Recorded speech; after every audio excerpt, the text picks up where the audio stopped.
This is Pet Life Radio. Let's talk pets. Hi, y'all, and welcome to Horsing Around. Saddle up and get ready to have a darn tootin', galloping good time as we trot out the show that's your ultimate horse source, of course. Find out how to use good old horse sense when it comes to breeding, feeding, training, and explaining.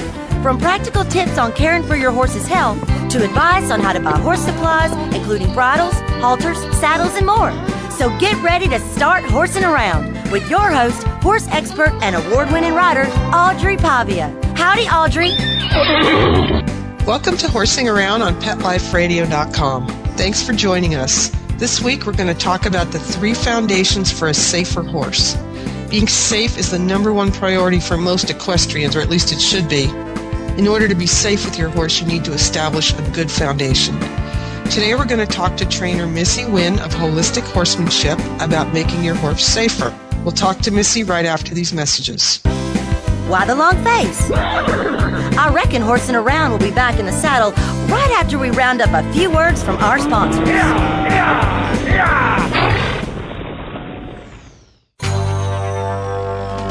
It's DesignerPetSweaters.com. Hand-knitted designer sweaters for your precious pup or cool cat. Beautiful couture patterns for your pets, including custom-knitted formal wear, casual wear, yachting, and even sports-themed. Many designer pet sweaters include feathered tammy hats, top hats, and a lot of sparkle. Each sweater includes leg loops, front paw sleeves, and leash opening. Visit DesignerPetSweaters.com to order your 4-legged fashions today. Your pets will stay warm for the winter and be runway ready. Large or small, we fit them all. DesignerPetSweaters.com.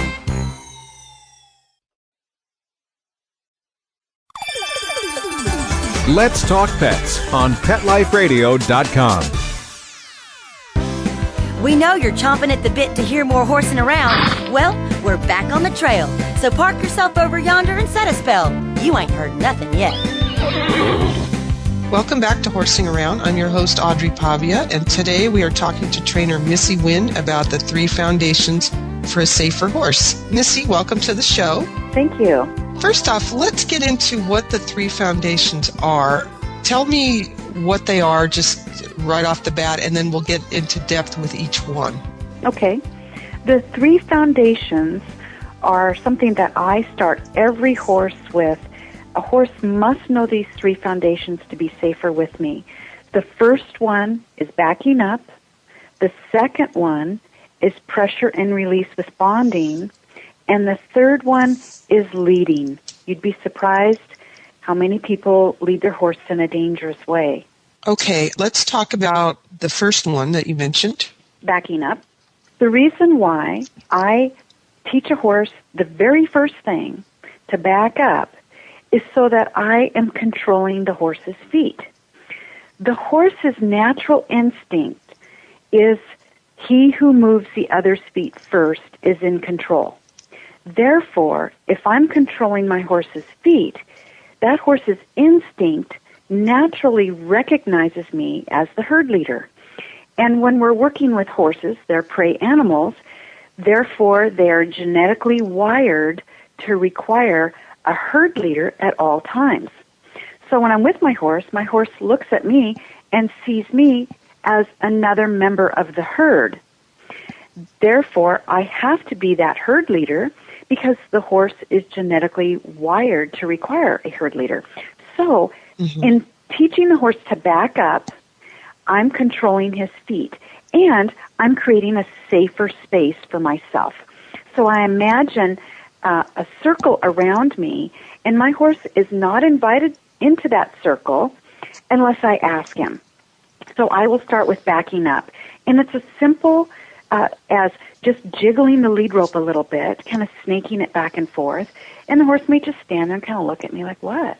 And I'll jiggle a little more, and then I'll kind of amp that pressure, which is applied measure of pressure. I'll kind of increase that, amp that, start jiggling a little harder. And as soon as that horse takes one step back, I will bow at my waist and drop my eyes. And the reason why I bow is I'm dropping my pressure.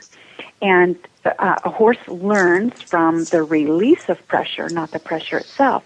So my dramatic bowing is the physical indication of all my pressure being released. And that horse has, oh, I must have done something right. So then I'll stand, I'll go, good boy, good girl, and I'll go and then rub on their neck.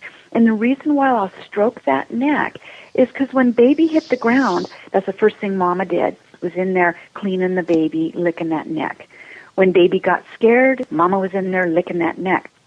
Research has shown that stroking the neck releases a chemical response that relaxes the horse. And I believe that accelerates learning. So when the horse has done the right thing, I bow, good boy, good girl, verbalize that, the appreciation, and then I'll go in and I'll stroke that neck. And then I'll step back and I'll face the horse again and I'll jiggle the lead rope and jiggle, and that horse may step back or kind of start leaning back, and I'll drop that pressure instantly by bowing and stop jiggling and appreciating verbally, good boy, and then I'll go back and stroke that neck. And eventually, the backing up will just be a slight jiggle, and that horse will back up out of my space. So now I've controlled that horse's feet, and that horse, his instinct is recognizing me as the herd leader since I'm controlling the feet. Okay, now what do you do if your horse doesn't respond to the jiggling of the lead rope? Then you would take that lead rope and kind of give it a jerk up and down. So the lead rope itself has some slack in it, and then that'll kind of bump against that horse's chin. I prefer not to use a lead rope with a snap or a clip on it because I don't want that metal banging under the chin. I'll use an eyelet lead rope. So it'll pop them kind of under the chin, and they'll want to move away from that, and that will force them to take a step back and then immediately drop that pressure, telling that horse he did the right thing. Because that horse learns from that release of pressure, not the pressure itself. So your release has got to be instant and dramatic. Okay, now when would you use this? Would you do it from a standstill, or would you do it when a horse is crowding you, or both? Well, the first thing I do is I teach that horse to back up. So when I pull him out of the stall, we'll get in the center of the arena, and then I'll stand in front of that horse. Now, if that horse is starting to walk all over me back, trying to push me around, I'll start jiggling that lead rope. I'll snap it up and down and get that horse's attention until they're looking at me. And a good boy, and then jiggle, and snap it up and down if I have to, increase that pressure until that horse responds with the right answer, and that means backing up. Once you have a horse backing up, then when you are leading, you can jiggle that rope and get that horse behind you, or if that horse is not paying attention and wiggling all around, trying to move into your space, just go right back to your backup response of jiggling that lead rope to get their attention. So how does this translate to when you're in the saddle? Well, first I've controlled that horse's feet, and backing up is invoking that horse's instinct that I'm the herd leader. So there are 5 fundamentals that I teach that translate under saddle, but backing up is about ground foundation. You've got to have it good on the ground. You've got that horse, you need that horse to recognize you as that herd leader on the ground first. So then when you're in the saddle and you're asking for, cues, getting that horse to move, that horse then is going to trust you and have more confidence. But you've got to establish that on the ground first for that horse to be confident with you under saddle. And backing up is just a basic, quick way for that horse to learn that you're the herd leader. And when they know that you're the herd leader, that builds that confidence and trust and relaxation in your authority. And that will translate directly under saddle. Okay. Now let's talk about the next step. The pressure and release with bonding. This one teaches the horse that when I apply pressure and that horse gives to the pressure, they get an instant reward. And this translates for dropping the head, for breaking up the pull, for lateral flexing. So I want to teach this on the ground first. And the first thing I do is I'll grab the lead rope under the shank, under their chin, and I'll ask for that horse to drop his head. And so I'll hold steady pressure downward. And as soon as that horse drops his head, just even the slightest, I open my hand like a hot potato, giving that instant release, because that's how that horse learns. So that's pressure. I'm asking head down with pressure, soon as that horse drops that head, I release that pressure with an open hand. Good boy, and stroke the neck. I'll ask for a few more times the head down. Then I'll take my hand. Say I'm standing on the near side of the horse. I'm on the left side.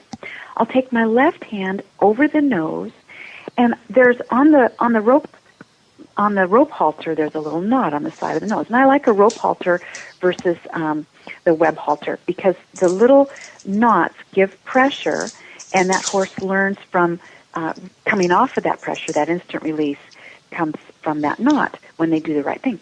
So I'll put my hand over that knot now. I've got my left hand over his nose, and I'm going to step to the side, and I'm going to ask that nose to come over to the side a little bit.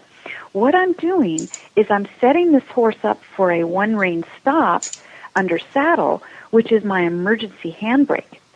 When a one-rein stop is done correctly, that's nose to the girth and hindquarters disengaging. And what I mean by disengaging is the inside rear foot crosses the outside rear foot. That horse can't buck, bolt, or rear. That's my emergency handbrake. But I'm teaching this on the ground first. And I'm teaching nose to girth as the safe and loving place we go when we're in trouble. So I'll ask that nose to come around, and as the horse gives, I release, and I'll ask a little more, and the horse will give, and I'll release. Some horses can be kind of scared of this at first. They're not used to pulling their nose to the girth, so they may move their hind end around. Just stay with your horse, follow him around, and I'll stroke the girth area with my right hand as my left hand is guiding that nose towards the girth. When I've got that nose just tipped a bit, I will exchange breath nose to nose, because that's what horses do with one another when they greet each other. They exchange breath. So my horse sees me as another herd member. I need to be able to communicate to my horse in a language he understands.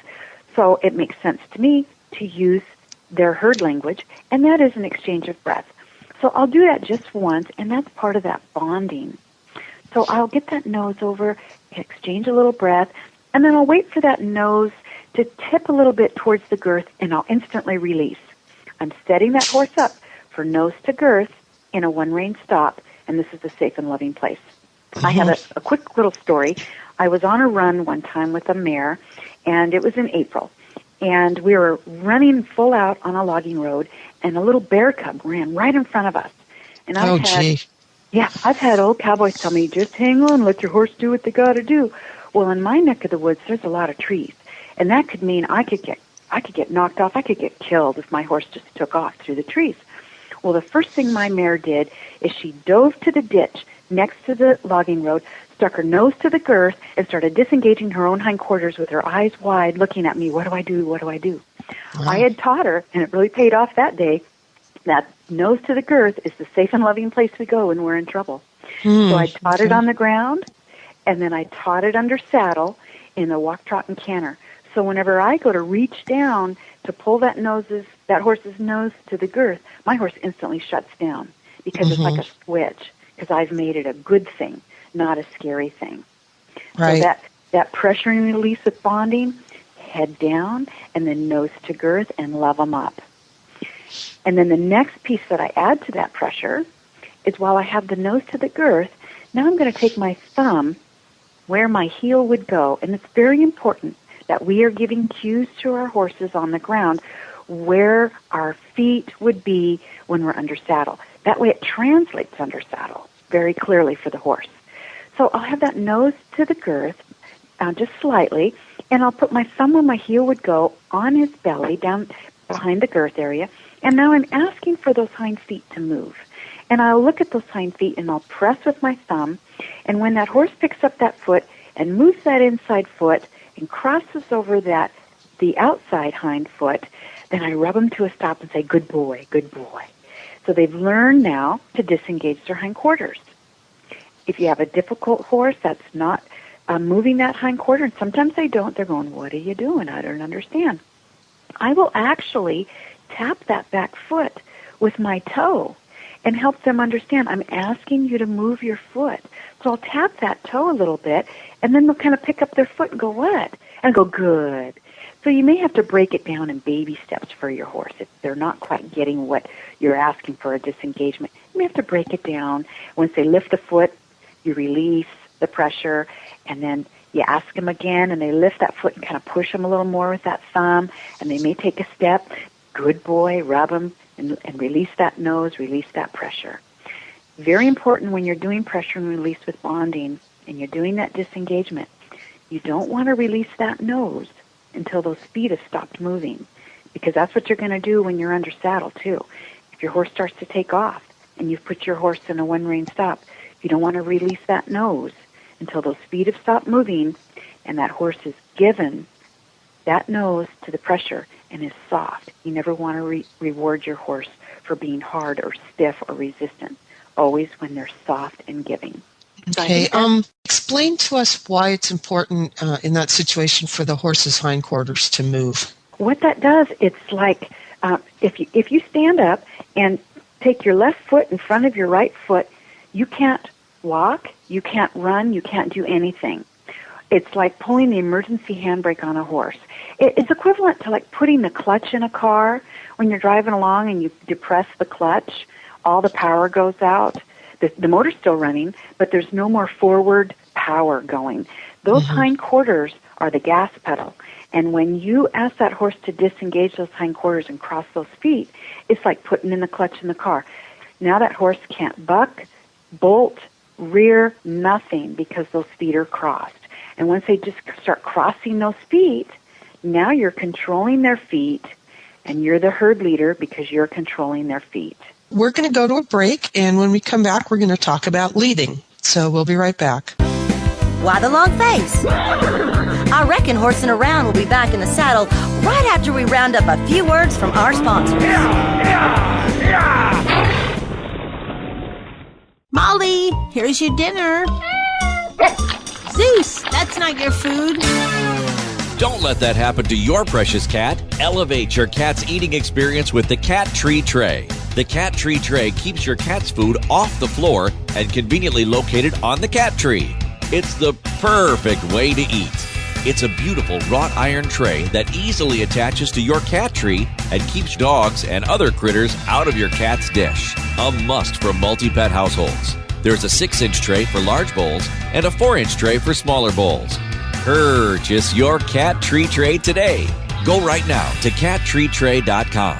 That's cattreetray.com. CATTREETRAY.com.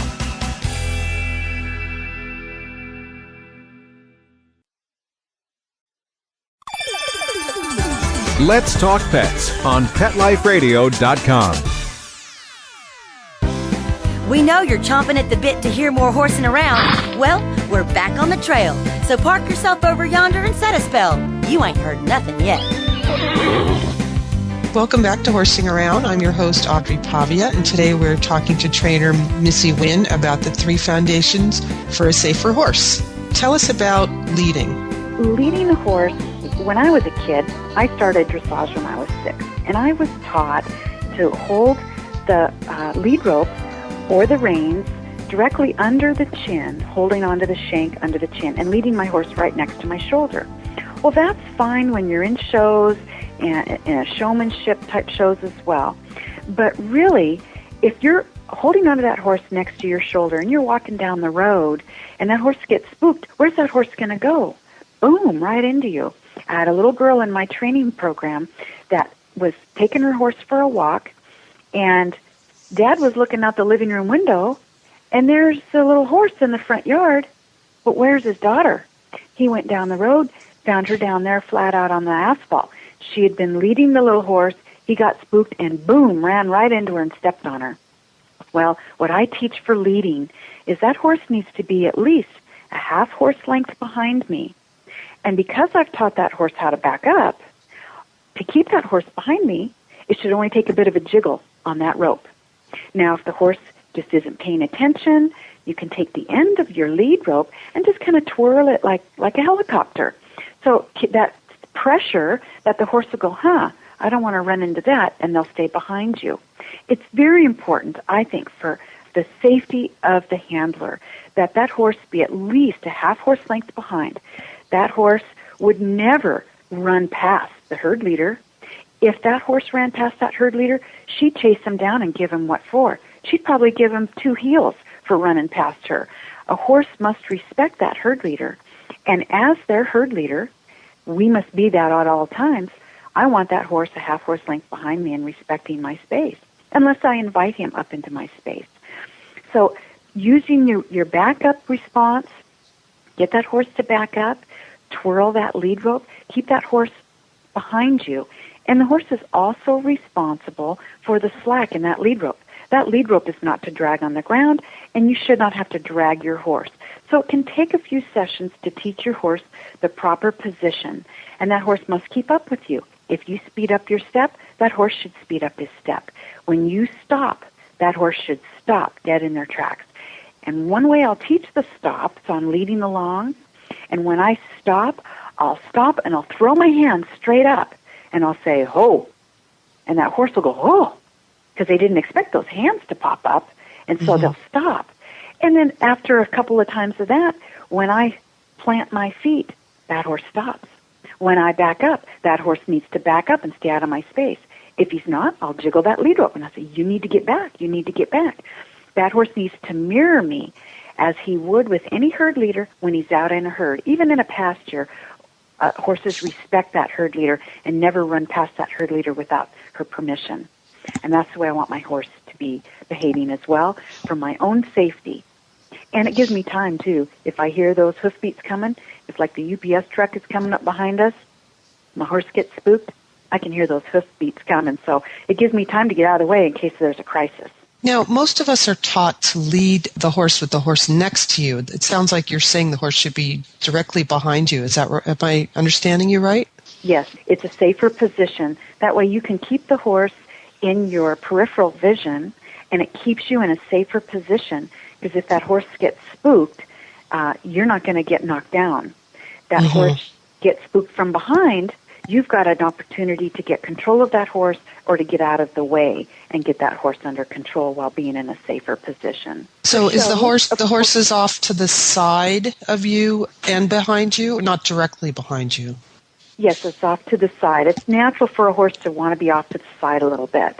That's perfectly normal. They don't have to be directly lined up behind me. They can be off to the side, but they need to be behind me nonetheless.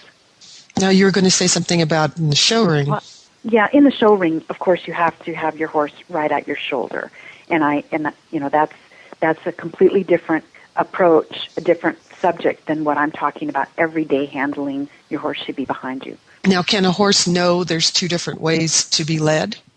Absolutely. When I invite my horse into my space at my shoulder, he knows that that's an invite. It's your body language.